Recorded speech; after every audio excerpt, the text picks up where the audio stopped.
aking isigaw. Tago po lagi! Pag malaki mo ang ganda ng Mindanao. Gandang umaga sa inyo mga bade. So ngayon mga bade, dito ako nagre-repair lang kami mga bade. Yan, repair namin tong bangka na kargahan, or yung bangka na may baol. Yan, kasi nasira na kasi sa tagal nito. Yan o, pinalitan namin kasi nabulok na yung plywood.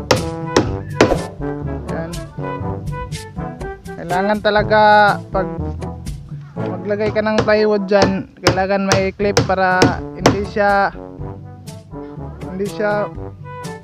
magkang-ah, or sa Bisaya pa kang-ah, sa Tagalog bubuka, hindi bubuka yung plywood. Yan, kaya ginamitan namin ng lansang na bronze para hindi mataya, hindi kalawangin. Yan o. Yan mga bade. Kahapon lang namin to pinunturahan mga bade. Yan o, may kulay na. 10 katao dito makakasya mga bade. Yan. Ito yung loob niya o. Yan. May baol siya. Ito, baol niya. Yan. Ang haba nito 23 feet. 23 feet to mga bade. Yan. Update ko lang to kasi wala pa akong ginagawa.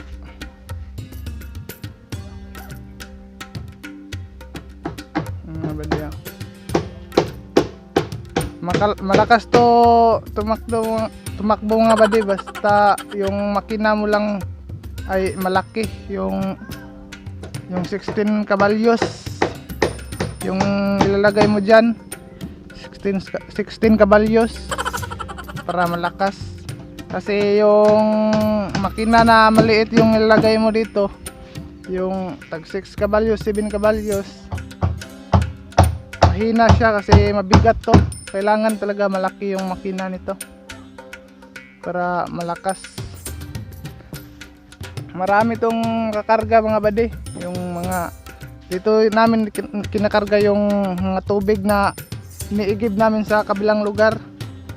Yan kasi malaki yung lalagyan ng baol. Malaki kasing baol kaya kasya dito yung mga container na ilalagay namin. Ni-repair muna namin kasi medyo nasira na siya. Yan o. Pero matibay ito mga bade. Kasi yung may baol kasi matibay kasi yan. Kumpara sa plywood lang. Yung walang baol, madali lang yun masira pag hindi mo iningatan yun. Kailangan mo yun ingatan pag plywood. Ito kailangan mo pa rin tong ingatan pero mas matibay ito. Yan mga bade.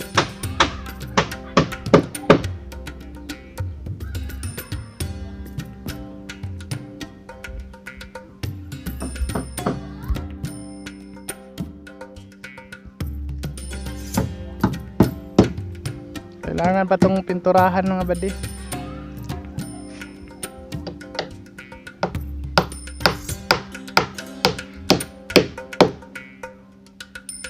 Saka ito kailangan pa itong takpan ng plywood or kaya tablon, yung kahoy. Kailangan pa pala itong pantayin, gamitan ng planer. Yan.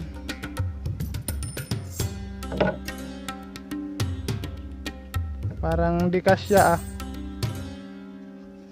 mas maliit lang to. Yan Kasya. Hanap ng iba.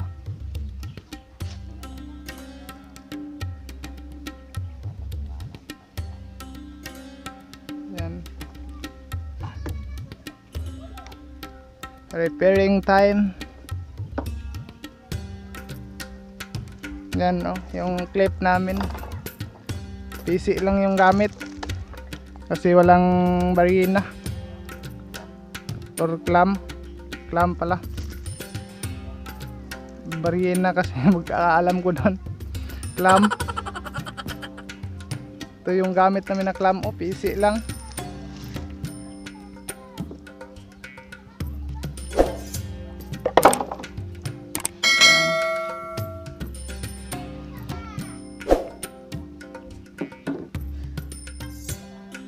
Ang laki nito mga buddy. Pwede itong lagyan ng lambat. Ng lambat ka sa laot. Yan. Lalaban na ito sa mga balod or waves. Pwede na ito pang laban. Basta hindi lang yung malaki talaga. Yung katamtaman lang. Pwede mo yung pasok sa mga malalayong lugar.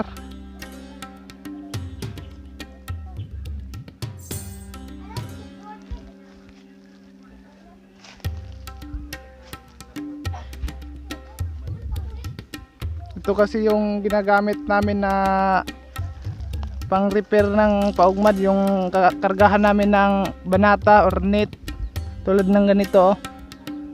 Lambat nilagay namin dyan, kaya malaki to kasi ito yung ginagamit namin, kargahan ng lambat at saka yung mga kagamitan sa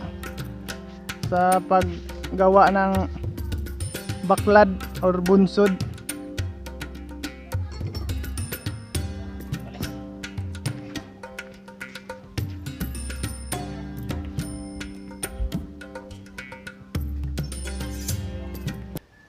Yan mga buddy.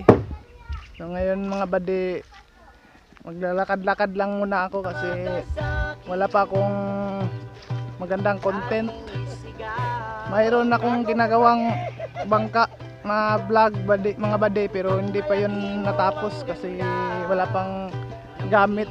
Hindi kumpleto yung gamit ng paggawa ng bangka. Yung kulang pa yung mga plywood at saka yung mga kahoy. Kaya hindi pa siya na buo talaga. Yung baol pa lang siya, yung mga trim pa lang niya yung magawa. Ayan mga buddy, oh. Ganda sana nitong bahay mga buddy, kaso hindi tinapos ng may-ari. Kasi may plano kasing ibibenta tong lupa na to, kaya sayang kung maggasto pa sila dyan. Ayan mga buddy. Dito lang ako sa Sleeping Dino mga buddy, sa Mati City, Barangay Badas to mga buddy. Yan. So ang laki na ng mga aroma dito, oh. Yan, aroma to mga buddy. May mga matitinik na puno. So maraming tinik to mga buddy, at saka masakit pa. Yung may lah, yung sa Bisaya pala, yung kumikirot talaga pag natamaan ka nito mga buddy. Yan, oh, parang mas ilalim ako ng gubat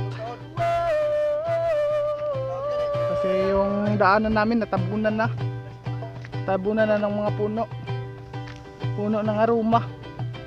Yan, kailangan talaga mag-ingat kasi bawat gilid mo may mga tinik. Yan, oh. Yan mga buddy.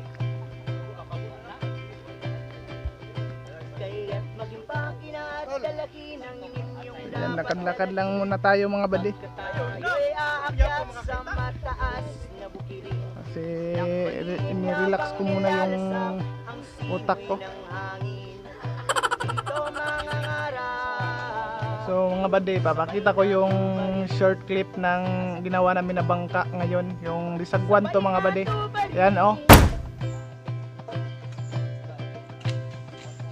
Aligat punta tayo dagat ating languyin. Sisirin at tuklasin, magagandang tanawin.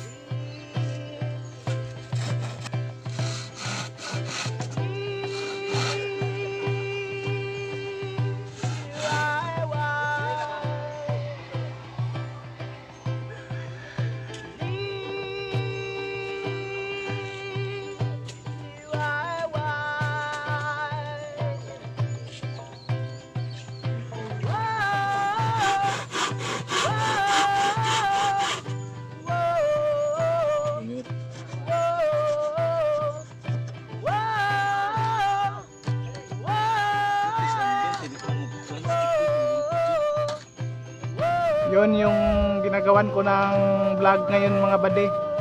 So ngayon mga bade, shout out muna tayo mga bade. Shout out pala kay John Rix Aikaw. Shout out dyan sa iyo mga bade. Pag-ingat ka dyan bade. At maraming salamat sa iyong walang sawang pagsuporta. At shout out din kay From This Style. Salamat sa iyong suporta bade. Ingat ka dyan palagi. God bless. So yan mga bade, maraming salamat mga bade sa walang sawang pagsuporta sa aking vlog. So ngayon mga bade, papaalam na ako mga bade. Mag-ingat kayo palagi dyan mga bade. I love you. Bye bye.